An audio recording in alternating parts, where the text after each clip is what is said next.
Hey guys, I know it's been a while. Some of you are probably wondering, did that girl die? Like, what happened? But no, I've actually spent the past couple months. I had some surprise house guests that came and stayed for a while. So I was happy to open my home to them. But they have now transitioned on elsewhere, and so back to life as we know it.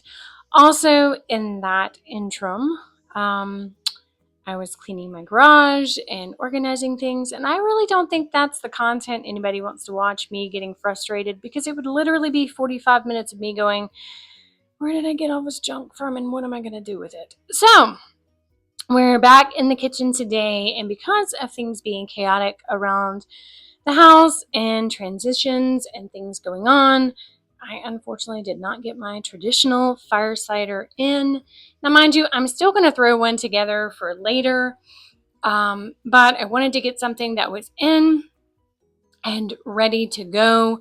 So that way I could start taking it to help kind of ward off the ickies and gickies. Now, mind you, it's been a lovely 75 degrees here the past couple days. This North Carolina girl has been quite excited with the weather, but unfortunately, all things must come to an end. So it is a blustery, like 20 something outside. So I decided to spend the day throwing together my hibiscus fire cider. Now, what you're going to do is you're going to take the ingredients and you're going to chop them up. But mind you, you're not going to want to dice them too much because you're going to end up throwing them in the food processor or a blender if you have it, to kind of get like a sludge almost, very finely chopped ingredients mixed up with your vinegar.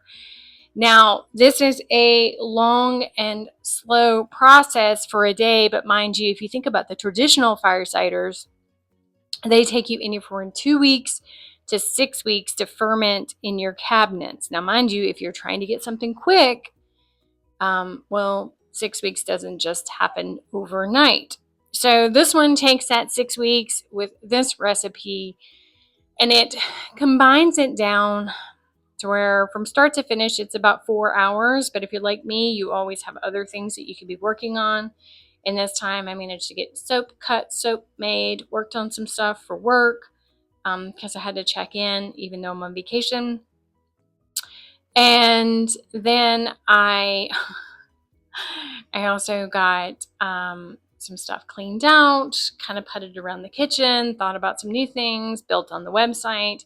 So again, if you have things to keep you occupied, being kind of tied to your home for 4 hours, which if you're like me, you rarely go out anyway, unless it's to its friend's house to drop off something, or unfortunately the grocery store.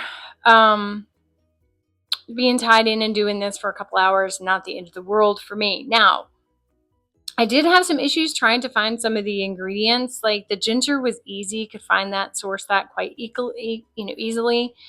My fruits, my herbs, like everything, I made sure they were organic.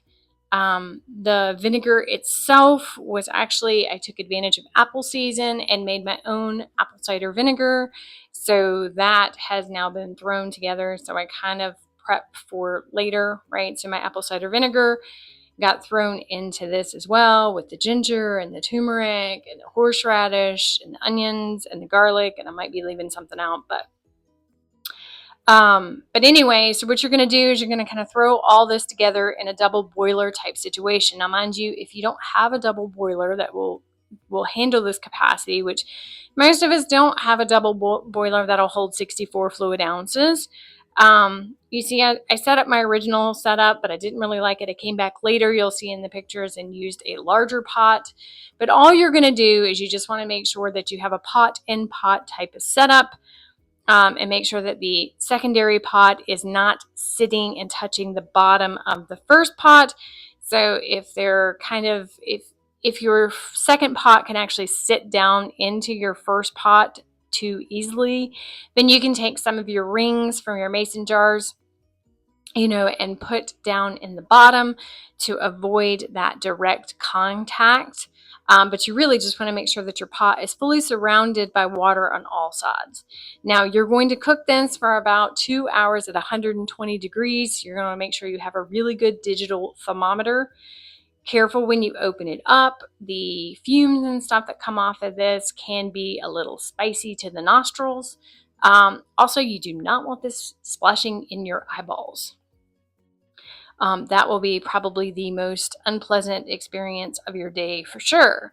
Second to probably splashing lye in your eye, which I've done that one. So I actually had my glasses on the entire time working with this. So, going blind for the wind. But for that, you're just going to kind of let it sit for, cook at about 120 degrees in that double boiler. And in about 2 hours, you're going to test it to see if you kind of like the spiciness of it.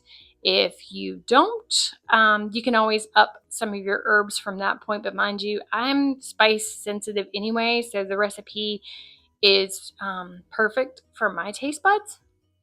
So now we're going to take our organic oranges and our pomegranates and kind of smash them all in here. I really hate the close-ups in these because I see my mother's hands.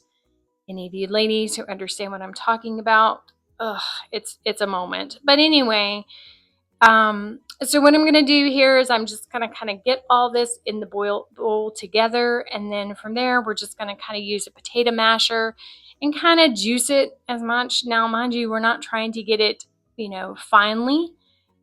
It's okay if there's large hunks. We're just kind of trying to break it up. So when we add it to the mixture that we've already got on the stove, it'll kind of, absorb and already be broken, right? So that way it'll kind of break down more in our mixture. Now, like I said, you would test it at the 2-hour mark. If your spices are where you like them, then you just let them cook for the next hour. When you get all this smashed together, then you're going to take this and you're going to stir it in with the stuff you already have on the stove. And then you're going to let it sit for another hour. So like I said, start to finish, I mean, it's a pretty detailed process, but if you're one of those people who can't get your life together some weeks, like yours truly, being able to have something that you can throw together, so you have a fire cider sitting on your shelf. So in case you're late to the process and still want to make the traditional fire cider, that's great, that's wonderful.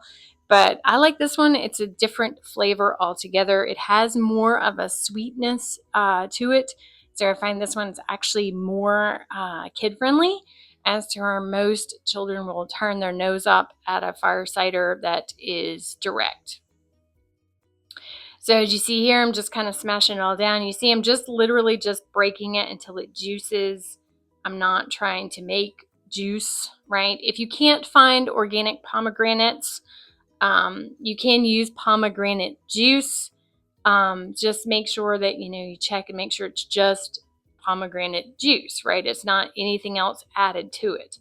I would avoid orange juices because, finding organic oranges is usually pretty easy. And it's pretty easy to kind of juice those down. And it's kind of hard to find stuff that's just organic orange juice with nothing added. And mind you, at the end of the day, you're trying to go cost effective on this too, right? So we don't want $900 fire cider. So as you see, I just kind of take all that and add it in. And there's my hibiscus leaves going in. I have turned the heat off, but you see it's still sitting in that double boiler setup. So it'll kind of retain a little bit of the heat. So that way we end up making a hibiscus tea inside of our apple cider vinegar sludge that's kind of going on here. Now I cover it. You see you come back a little while later, about an hour, and you've got that nice red hue going on. Now here's the thing. You can't just drain this. Now if you've got cheesecloth or you've got a good filter system and stuff like that, you can put it in there and that's great and that's wonderful, but you're going to want to make sure that you really smash down to get as much juice out of this as you can, because a lot of the herbs that you're using in this and the oranges and all of that, right, they're porous, right? So they're sucking up some of your goodies. So if you do not squeeze out the remnants in these, then you're going to lose about half of your product. So just make sure that you have a good system, cheesecloth, anything like that that's going to allow you to press out. I would highly recommend, if you're going to be hands-on with this, because of the cayenne pepper and everything else going on in there.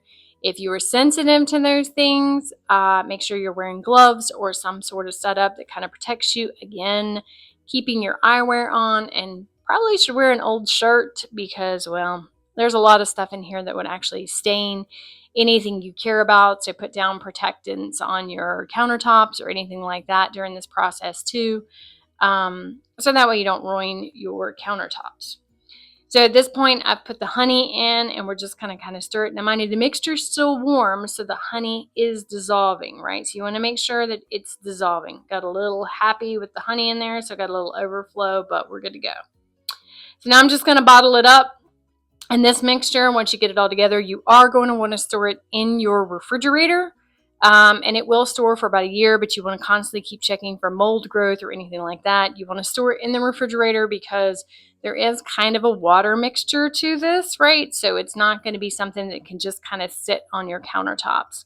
But it makes great gifts, good for your gut health, good for your overall health. So I highly recommend it. I like it. I think it's a good change. Reason why you guys love me. The actual full link of where I found this is going to be below, so you'll have step by step to be able to step through this. But I appreciate you guys stopping by and hope you enjoyed it.